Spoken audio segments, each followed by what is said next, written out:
Hello guys, welcome back to my YouTube channel Nisha with family.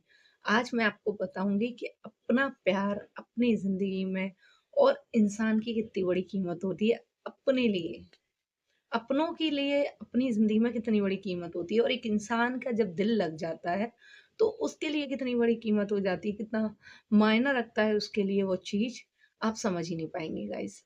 चलिए बताती हूँ इस वीडियो में इंसान की अपनी चाहत असल में क्या होती है। इंसान ही इंसान की सबसे बड़ी ताकत होती है। इंसान ही इंसान की सबसे बड़ी दवा होती है। बस फ़र्क इतना होता है, कोई सुकून देता है, कोई दर्द देता है तो कोई सुकून बन जाता है। इंसान ही इंसान की सबसे बड़ी दवा होती है। कोई दर्द देता है तो कोई सुकून बन जाता है। मल्हम हर जगह मिलता है। बस कोई आराम देता है तो कोई जलन बन के निकल जाता है। तो इस चीज़ के ऊपर मैं आपको बताना चाहूँगी। देखिए, माँ-बाप का प्यार जो होता है, वो औलाद के लिए सर्वोपरि है। माँ-बाप अपनी औलाद को, चाहे वो कोई भी माँ-बाप हों, आप आज दुनिया में उन सारी माँओं को, जीव-जंतु और हमारे माता-पिता, इंसानी जीव, बहुत ज़्यादा अपनी औलाद से सब प्यार करते हैं। ठीक है? वह ज़िंदगी बचपन में जब औलाद के लिए तरसते हैं, तो क्या किसी ने सोचा है वो औलाद का मुखड़ा, बहुत बदनसीब होते हैं वो माँ-बाप जिन्हें औलाद पैदा नहीं होती। उनसे पूछो औलाद का हक क्या होता है और उस माँ से पूछो औलाद के लिए वो किस तरह तरसती है। औलाद को कोई फ़र्क नहीं पड़ता है, वो तो बड़ी मुश्किल से ही उनका मल्हम बन पाती है।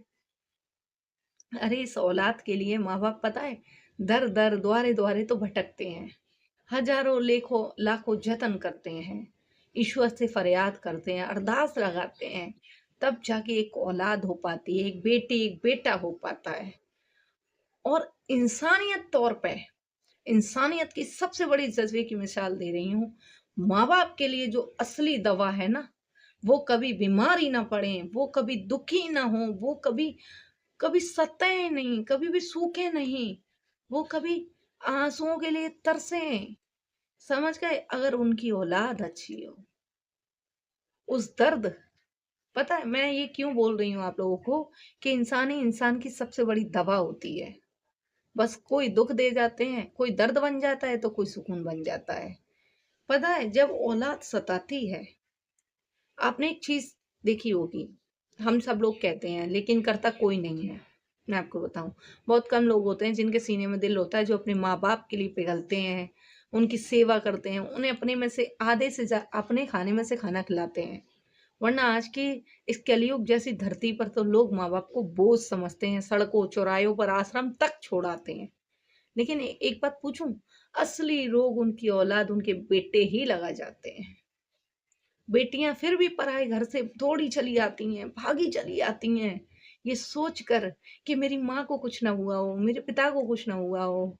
क्योंकि उनको पता है संसार में, इतने बड़े ब्रह्मांड में, उनका जो एक सहारा है ना, उनका जो अपना मायका है, उसके अलावा वो उन्हें कहीं भी छत्तीसों भोग करा दो, सुख नहीं मिलेगा। बेटियों को मायके में बड़ा सुख मिलता है। बहुत कम नसीब वाली होती हैं जिन्हें मायके में सुख नहीं मिलता और ससुराल में भी सुख नहीं मिलता। लेकिन मायके जैसा सुख, आज़ादी, खुशियों के पल बहुत कम मिलते हैं। पर अफ़सोस वो पराए घर की हो जाती हैं तो माँ-बाप की सेवा से वंचित हो जाती हैं। क्योंकि उन्हें वहाँ जाकर किसी और के माँ-बाप अपनाने पड़ते हैं। लेकिन उनका पुत्र, उनका सपूत तो अपने होते हैं। बेटे तो उनके अपने होते हैं ना। फिर भी उनकी बहुएँ आती हैं, ये सोच, आप एक चीज़ देखिए, वो अपने माँ-बाप को छोड़कर आई हैं, हम भी अपने माँ-बाप को छोड़कर जाते हैं। आप बहनों के सहारे कि हम जाएँगे तो यहाँ कोई और दूसरी बहन आएगी, हमारी तरह माना थोड़े नवाब स्वभाव नहीं होता, थोड़ी पे अपना नहीं बना सकता है।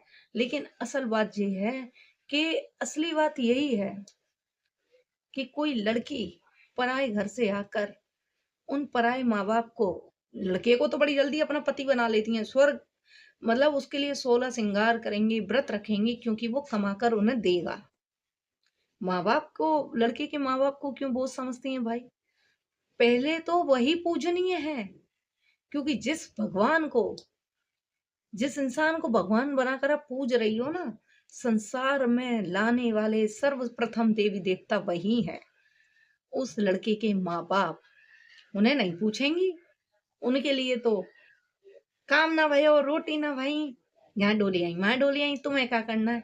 अरे उन्होंने ज़िंदगी में वो कर लिया ना, जब तुम उनकी उम्र पे पहुँचोगी, उनकी उम्र पे वो काम करोगी जो उन्होंने किए, तब तुम्हें एहसास होगा, तब तुम्हें वो दर्द होगा। और जब उस आज जिस सुकून के लिए, जिस मलहम के लिए वो बूढ़े बड़े माँ-बाप तरसते हैं ना, तब आपको उस मलहम की ज़रूरत पड़ेगी, तब वो उस मल सुकून के लिए आप तरसोगी। तो इसीलिए तो दुनिया में कहते हैं कि इंसान ही इंसान का असली दवा है, इंसान ही इंसान की सुकून की ज़िंदगी है।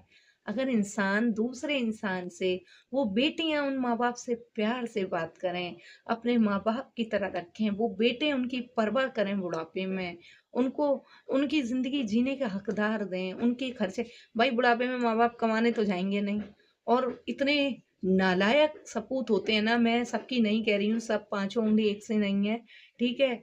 और सब एक से नहीं है, बहुत से ऐसे लोग होते हैं कि बूढ़े-बूढ़े माँ-बापों को कंधे पे रखते हैं, ठीक है? उन्हें यात्राएँ कराते हैं, उन्हें घर बैठ के हर सुख-सुविधा देते हैं, भोजन कराते हैं और कुछ इतने नालायक होते हैं कि बुज़ुर्ग माँ-बाप को चाय, पानी तो छोड़िए रोटी तक के लिए तरसाते हैं।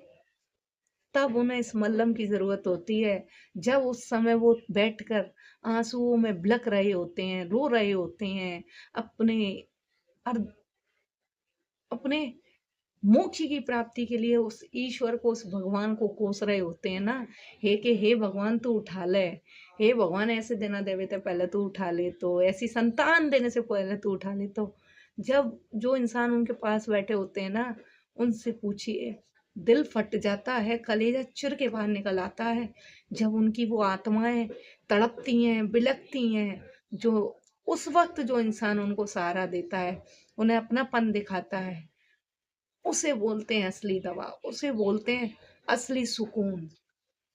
उस सुकून के लिए वो तड़पते हैं, जिसकी दर्द को सुन के आत्मा बिलबिला जाए ना, जिसकी भूख को देख के अपना कलेजा फट जाए, जिसके आँसुओं को देख के आपकी आँखें भर आए ना, वो होता है असली सुकून। उस सुकून के लिए जिनको आपसे बात करने से सुकून मिल जाता है, आपको बात करने से हालात सुधर जाते हैं। वो असली दवा होती है इंसान की, इंसानियत की। वो असली सुख होता है इंसान का इंसानियत से। तो सोचिए कहाँ बुराई है? क्या गलत है इंसान की ज़िंदगी में? बताइए? इंसान ही इंसान की दवा है और तो सब कुछ बेकार है। वो बीमार नहीं पड़ता, उसे पार दिया जाता है। वो मौत के करीब नहीं जाता, उससे ताने, चुदगरे, लल करे और उसे कोस-कोस के, उन्हें कोसा-मसोसी दे-दे के, धुतकार-धुतकार के बीमार पड़ दिया जाता है। उसे मौत के करीब भूखा रखा भेज दिया जाता है। उन्हें 2 वक़्त की रोटी के लिए जब औलाद तो जाती है ना, तब समझ में आती है कि जिस औलाद के लिए वो माँ-बाप दर-दर भटक रहे थे, भूखे-प्यासे बिलखते रहे, परहेज करने पड़ते हैं उन माँओं को, नमक का नहीं खाना, मिर्च का नहीं खाना, सुई लगवाओ, इंजेक्शन लगवाओ, कितना अपने कितने शरीर में दुःख संजो कर, अपने दुःख को अपने सीने में समेट कर एक संतान को, एक पुत्र को, एक पुत्री को जन्म देते हैं। एक संतान पाते हैं, एक औलाद का मुख देखते हैं और जब वो औलाद कुपूत निकल आती है तब एहसास होता है कि जाते अच्छी तो होती नहीं या जाते अच्छे तो होते ही मच जाते तो सब्र। तब जो इंसान इंसानियत के तौर पर आपके दिल उनके दिल को सहलाता है, उनके दिल को सुकून देता है, उन्हें राहत देता है, उन्हें अपनापन दिखाता है, तब उस इंसान को, उस वक़्त को जो मलहम मिलता है ना, उन ज़ख्मों को जो मलहम लगाया जाता है, उन आँसुओं को जो पोंछा जाता है, वो असली इंसानियत होती है। वो उस वक़्त उस दर्द का मलहम होता है। उस वक़्त वो मलहम, वो दवा नहीं होती, वो मलहम होता है। वो सुकून के पल होते हैं, जिन्हें इंसान इंसान के साथ, एक-दूसरे के साथ, अपने हालात, वक़्त और प्यार के साथ संजोता है। इसलिए अपनी औलाद से उम्मीद रखने के बजाय अपनी ज़िंदगी पर ध्यान दीजिए और अपनी पूँजी सेव करके रखिए क्योंकि बुढ़ापे में बिना पैसे के कोई औलाद नहीं होती। वक्त बदलता है, हालात बदलते हैं, औलाद के आचरण तो सिर्फ हालात के साथ पता चलते हैं। आप अपना विशेष ध्यान रखें, अपने माता-पिताओं का विशेष ध्यान रखें। उन लोगों से मेरा सिर्फ़ यही निवेदन है, यही कहना है, माँ-बाप ज़िंदगी में हर दौलत कमाई जा सकती है, हर चीज़ दोबारा पाई जा सकती है। माँ-बाप एक बार चले जाते हैं तो लौट कर कभी नहीं आते। इसलिए इस स्वर्ण मुद्रा को, इस सोने के खजाने को अपना संजो के रखिए। बुढ़ापे में दरवाजे पर बैठे वो बूढ़े माँ-बाप धन दें या ना दें, लेकिन अच्छे संस्कार, उच्च शिक्षा और परवरिश का ज्ञान ज़रूर दे जाते हैं। आपके घर की नींव को मजबूत बना देते हैं, आपके घर में संस्कार बिछा देते हैं। इसलिए हमेशा अपने माँ-बाप का, बुजुर्गों का ध्यान रखिए, क्योंकि इंसानियत के इस दौर में इंसान ही इंसान की असली दवा है, इंसान ही इंसान का सुकून है और इंसान ही इंसान का मलहम है और कुछ नहीं है। यही असली ज़िंदगी की कहानी है। नमस्ते।